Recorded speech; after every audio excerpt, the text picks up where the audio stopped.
mais qui attend les orientations précises de toi, viens éclairer pour nous ce matin l'écoute de ta parole.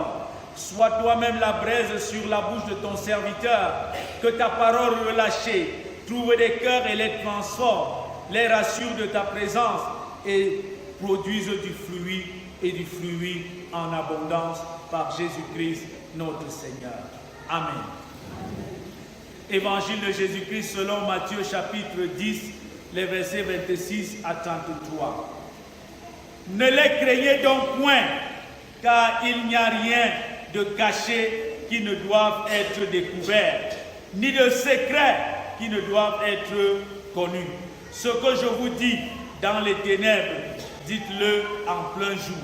Et ce qui vous est dit à l'oreille, prêchez-le sur les toits. Ne craignez pas ceux qui tuent le corps et qui ne peuvent tuer l'âme. Craignez plutôt celui qui peut faire périr l'âme et le corps dans la géhenne. Ne vend-on pas 2 passereaux pour 1 sou? Cependant, il n'en tombe pas un à terre sans la volonté de votre Père. Et même les cheveux de votre tête sont tous comptés. Ne craignez donc point, vous valez plus que beaucoup de passereaux.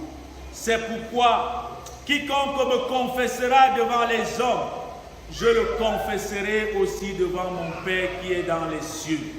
Mais quiconque me régnera devant les hommes, je le régnerai aussi devant mon Père qui est dans les cieux. Amen. Chorale. Quiconque me confessera devant les hommes, je le confesserai aussi devant mon Père qui est dans les cieux. Mais quiconque me régnera devant les hommes, je le régnerai aussi devant mon Père qui est dans les cieux. Bien-aimé peuple de Dieu, au regard du traitement infligé à Jésus, le Seigneur, ses disciples sont en droit d'être dans la crainte. Dans la mesure où le Christ a été appelé par ses ennemis Belzébul, c'est-à-dire Seigneur des mouches, nom dont les Juifs se servaient pour désigner Satan. Voilà quel est le nom qui a été donné à Jésus. Dans un tel contexte, ses disciples sont en droit d'avoir peur. Marcher derrière quelqu'un qui est traité de la sorte, en dépit des miracles, en dépit des bienfaits, il a nourri les foules, mais il est traité de la sorte. Les disciples ont donc peur. Les disciples doivent s'attendre à être traités plus que cela. Car s'il en a été ainsi du bois vert, qu'en sera-t-il du bois sec? Car être disciple, c'est aussi partager le rejet du maître. Là où le maître a été rejeté, le disciple ne doit pas s'attendre à ce qu'on lui déroule un tapis ou qu'il marche dessus. C'est fort de cela que notre texte s'ouvre par un ordre, voire une assurance du Seigneur à ses disciples. Ne les craignez point. Ne les craignez point. Il s'agit pour les disciples de faire connaître publiquement leur engagement à servir et témoigner de leur appartenance à Christ. Ce qui vous a été enseigné dans le secret, amenez-le à la lumière. Le temps est venu que rien ne doit être encore caché. Ce qui est enseigné en privé, les disciples sont appelés maintenant à le proclamer partout, quelle que soit la situation. Remarquons que dans notre texte, par 3 fois, Jésus dit à ses disciples de ne pas craindre. Pourquoi? Tout simplement parce que le contexte était très menaçant. Et le contexte futur le sera encore terrible. N'avez-vous pas appris qu'en Inde, les chrétiens sont tués comme des bêtes? N'avez-vous pas appris que dans certains pays, des gens sont enterrés vivants parce qu'ils ont confessé le Christ? Et pas loin de nous, à Bameka ou à Badekop, une certaine Maria Tumtum avait été enterrée vivante parce qu'elle a confessé Jésus-Christ.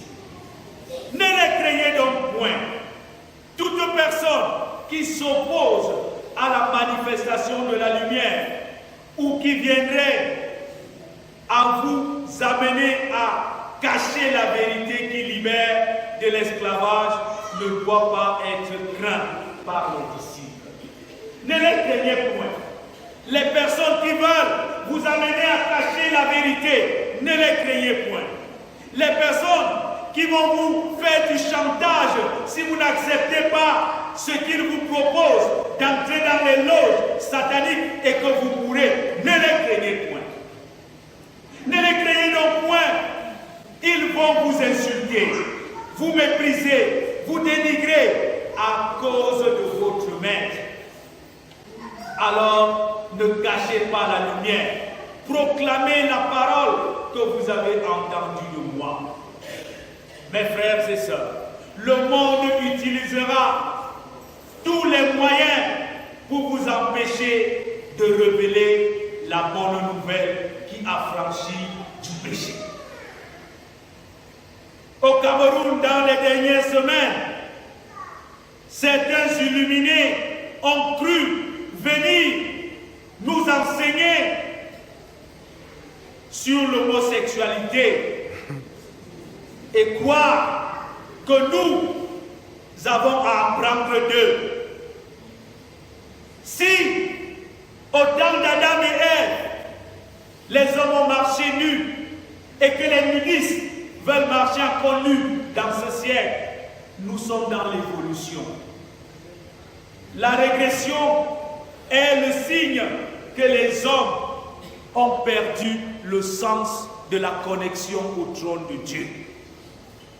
Dans cette trajectoire, ceux qui s'engagent à proclamer l'évangile seront insultés. On vous appellera les Nyans. On vous appellera les témoins. On se moquera de vous. Mais ils doivent le faire davantage. On se rend de plus en plus compte que plusieurs personnes viennent à l'église, mais ont peur de proclamer l'évangile du salut au monde. Tout simplement parce qu'ils ont peur qu'on va les tuer. D'autres même, dans un village où j'ai été, tu dis à quelqu'un de devenir ancien d'église, il dit que tu veux qu'on me tue. Servir Dieu donc est devenu une menace et un risque au point de perdre sa vie. Conséquence, plusieurs dans les quartiers ou dans les réunions sont avec des chrétiens sans jamais connaître le Christ qu'ils prétendent servir. Mon frère, ma soeur, pourquoi caches-tu ton appartenance à Christ en laissant tous ceux qui sont autour de toi demeurer dans le péché? Jésus invite ses disciples à une évangélisation offensive qui consiste à ne rien cacher, mais à révéler aux hommes ce qu'il convient de faire pour devenir les disciples du Seigneur. Ne craignez pas ceux qui tuent le corps. La vie du disciple est exposée à la furie meurtrière des hommes. Ce que les hommes peuvent faire de pire, c'est de tuer le corps. Jésus relève que les disciples ne doivent pas craindre la mort physique. La mort physique est inévitable. Quel qu'en soit le temps, vous allez mourir. Mourir pour le disciple, c'est être avec Christ. Ce qui est bien préférable, c'est la délivrance du péché, des préoccupations de la maladie, des souffrances et de la mort. C'est ça aussi mourir. C'est entrer dans la gloire éternelle avec son Seigneur. Cela signifie que pendant que le monde pense avoir infligé aux enfants de Dieu un sort triste en leur donnant la mort physique, il lui permet plus d'accéder à la gloire éternelle. En clair, pour Jésus, le disciple doit être craintif de ce qui peut tuer l'âme. De ce qui peut tuer l'âme. Aujourd'hui, qu'est-ce qui tue l'âme? Qu'est-ce qui peut tuer l'âme? C'est la pratique du péché. Car l'âme qui pêche, c'est elle qui mourra. Une vie dans le péché conduit à la fois à la mort du corps et de l'âme. Bien-aimé, veux-tu voir ton âme et ton corps être détruits à cause d'une vie dans le péché? Dieu t'aime et ne l'accepte pas. Pour cela, renonce au monde et au péché, corruption, idolâtrie, adultère, mensonge, pour partager la gloire éternelle avec le Christ. On constate que certains courent chez les marabouts parce qu'ils ont la peur de mourir. Peur de mourir de sorcellerie. On va les tuer dans la sorcellerie. Et ils vont mourir par accident. Ils vont mal mourir, comme on dit. Comme s'il y avait une meilleure façon de mourir. Ne les craignez pas. Ne craignez pas ce qui tue le corps. N'allez donc pas vous protéger. N'allez pas chez les marabouts. N'entrez pas dans la rose au bois, pensant que vous serez protégé ou que vous aurez une ascension particulière. Car la sécurité, votre sécurité est garantie par le Seigneur. Car rien ne vous arrivera sans la volonté de votre Père. Dieu assure la sécurité du disciple. Il prend des dispositions que rien ne lui ôte la vie. On ne peut pas me prendre dans la sorcellerie. Les vampires ne peuvent pas me manger. Parce que Jésus assure ma sécurité. S'ils viennent, ils vont fuir. Ils vont fuir. Et s'il y en a même des vampires quelque part, essayez, on va voir. Dieu assure la sécurité du disciple. Il prend des dispositions afin que rien ne vous arrive. La parole ne dit-elle pas que votre vie est précieuse aux yeux de l'Éternel? Bien-aimé, dis à ton voisin, tu as de la valeur pour l'Éternel. Et tu es une valeur pour l'Éternel. Oui, c'est la raison pour laquelle Dieu entretient notre sécurité. Parce que nous sommes une valeur.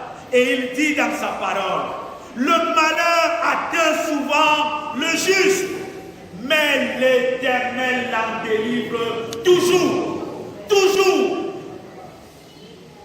Dieu n'a pas dit qu'il n'y aura pas le malheur. Mais le malheur, quand ça atteint le juste, l'Éternel l'en délivre toujours. Pourquoi avoir donc peur?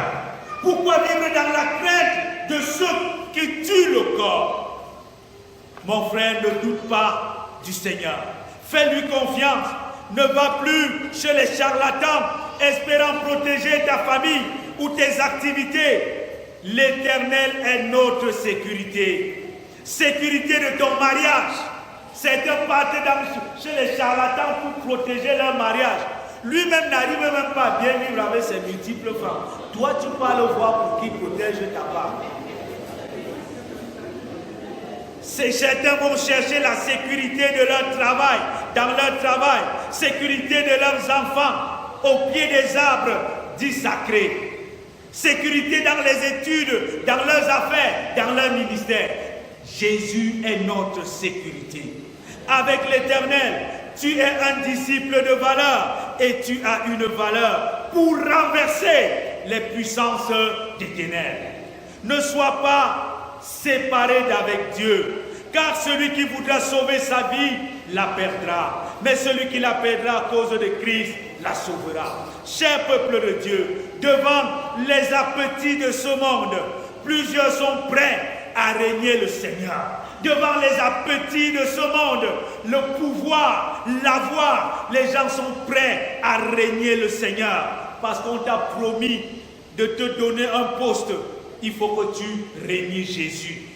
Il faut que tu acceptes la sodomie, tu acceptes l'homosexualité, tu acceptes les perversions pour accéder à un poste.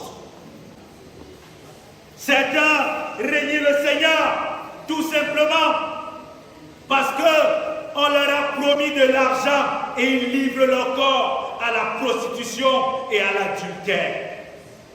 Régner le Seigneur signifie reconnaître publiquement ou ouvertement, de manière implicite, que nous ne le connaissons pas et ne lui appartenons pas. Confesser Christ ici, c'est le reconnaître comme le Seigneur et le Sauveur, et le témoigner par sa vie et par ses lèvres. Plusieurs des disciples confessent le Seigneur jusqu'à être des martyrs. Plusieurs, Jacques, Pierre, Paul, ils sont morts comme des martyrs. Celui qui renie le Christ sur la terre sera régné devant le Père dans les cieux. En fait, par cette déclaration, Jésus nous montre que le choix de où tu passeras l'éternité dépend de ce que tu feras maintenant. Le confesser ou le régner. Chaque option a ses conséquences. Certains pensent qu'on peut régner le Seigneur ici et arriver au ciel. Comme on est Camerounais, on croit qu'il y a le choco partout, la corruption. Et sortir quelques billets de banque pour lui dire que toi-même tu peux comprendre. Ce n'est pas possible. Si tu l'as régné ici, il te régnera aussi dans son royaume. Si tu l'as confessé ici, il t'accueillera et t'honorera dans son royaume. C'est pourquoi l'expression, Jésus utilise l'expression quiconque atteste que celui qui fait le choix de confesser le Seigneur, l'Éternel l'honorera. Mais celui qui fait le choix de le régner, l'Éternel le régnera. En assurant sa sécurité et en lui donnant la gloire éternelle. Mon frère, ma soeur, quel est le choix que tu feras lorsqu'on dira campagne d'évangélisation? Iras-tu parler de Jésus? Dans ta réunion, oseras-tu parler de Jésus? Dans ta famille, combien de personnes connaissent Jésus? Oseras-tu te lever et dire, je n'irai pas chez les marabouts, quel que soit ce qui peut m'arriver? Oseras-tu te lever contre les pratiques qui n'honorent pas le Seigneur dans ta famille? Cela dépend de toi. Amen. Amen.